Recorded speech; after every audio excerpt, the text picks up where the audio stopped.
Hello అండి, welcome to Janvi's kitchen. ఈరోజు మనం ఎంతో రుచికరమైన బీరకాయ పెసరపప్పు ఎలా చేద్దామో చూద్దాం. ఈ సమ్మర్ లో చాలా హెల్దీ అండి, ఇంకా ఒంటికి చలువ చేస్తుంది. ముందుగా బీరకాయ పెసరపప్పుకి కావాల్సిన పదార్థాలు: బీరకాయలు, పెసరపప్పు, టమాటో, ఆనియన్, కొద్దిగా చింతపండు, ఎండుమిర్చి, కరివేపాకు, పచ్చిమిర్చి, వెల్లుల్లి, ఆవాలు, జీలకర్ర, ఉప్పు, పసుపు. ఇప్పుడు ఎలా చేద్దామో చూద్దాం. ముందుగా మనం బీరకాయలు తొక్క తీసేసుకొని చిన్న చిన్న ముక్కలు కట్ చేసుకొని పక్కన పెట్టేసుకుందామండి. కుక్కర్ తీసుకొని దాంట్లో ఒక కప్పు పెసరపప్పు వేసుకుందామండి. నీట్ గా వాష్ చేసుకుందాం.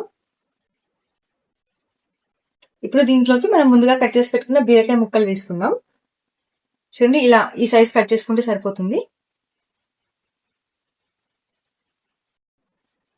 ఇప్పుడు టమాటో పీసెస్ అండి, నేను 2 టమాటో తీసుకున్నా, కొంచెం పెద్దవి. అవి కూడా ఇలా పెద్ద పెద్దగానే కట్ చేసుకోవాలి. ఆనియన్, కొద్దిగా చింతపండు, కొద్దిగా కరివేపాకు. ఇప్పుడు దీంట్లో పచ్చిమిర్చి వేసుకుందామండి. ఒక 5 నుండి 6 చిరిమేసుకొని వేసుకోండి. ఇప్పుడు దీంట్లో ఒక 5-6 వెల్లుల్లి వేసుకోవాలి. అలాగే కొద్దిగా పసుపు, 1/2 టేబుల్ స్పూన్ అంత. కొద్దిగా ఆయిల్ వేసుకుందామండి దీంట్లో. ఇప్పుడు దీంట్లో 1.5 గ్లాస్ వాటర్ పోసుకుందామండి మనము. కొద్దిగా జీలకర్ర.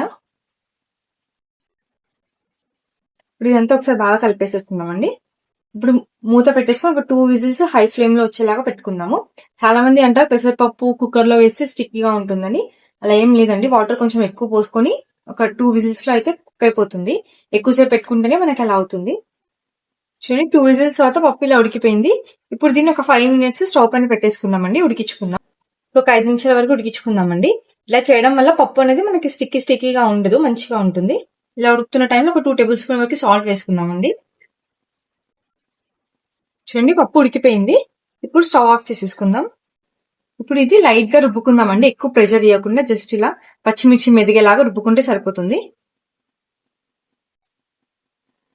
చూడండి, రుబ్బుకున్నాము. ఇప్పుడు దీనికి మనం పోపు పెట్టేసుకుందామండి.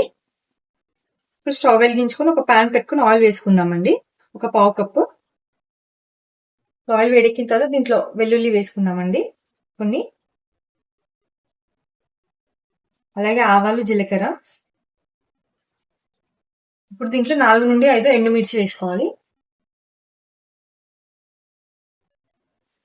ఒక నిమిషం పాటు ఫ్రై చేసుకుందామండి. మనకి వెల్లుల్లి కొంచెం బ్రౌన్ కలర్ అయ్యేంత వరకు. స్టవ్ ఆఫ్ చేసేసుకున్న తర్వాత కొద్దిగా కరివేపాకు వేసుకుందాం.